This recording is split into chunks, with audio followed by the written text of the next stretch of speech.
جہاں تو مجھے ایک حالت سے دوسری حالت کی طرف منتقل کرتا رہا، یہاں تک کہ تو نے مجھے اس حد تک پہنچا دیا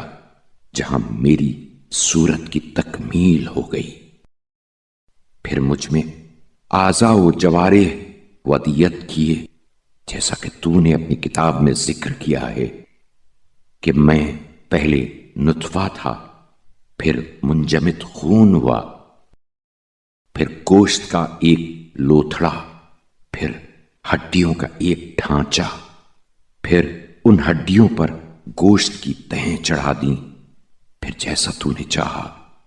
ایک دوسری طرح کی مخلوق بنا دیا۔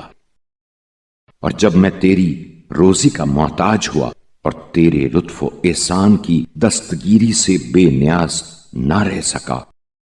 تو نے اس بچے ہوئے کھانے پانی میں سے جسے تو نے اس کنیز کے لیے جاری کیا تھا، جس کے شکم میں تو نے مجھے ٹھہرا دیا اور جس کے رحم میں مجھے ودیت کیا تھا، میری روزی کا سر و سامان کر دیا۔ اے میرے پروردگار، ان حالات میں اگر تو خود میری تدبیر پر مجھے چھوڑ دیتا یا میری ہی قوت کے حوالے کر دیتا تو تدبیر مجھ سے کنارہ کش اور قوت مجھ سے دور رہتی، مگر تو نے اپنے فضل و احسان سے ایک شفیق و مہربان کی طرح میری پرورش کا اہتمام کیا، جس کا تیرے فضل بے پایاں کی بدولت اس وقت تک سلسلہ جاری ہے کہ نہ تیرے حسن سلوک سے کبھی محروم رہا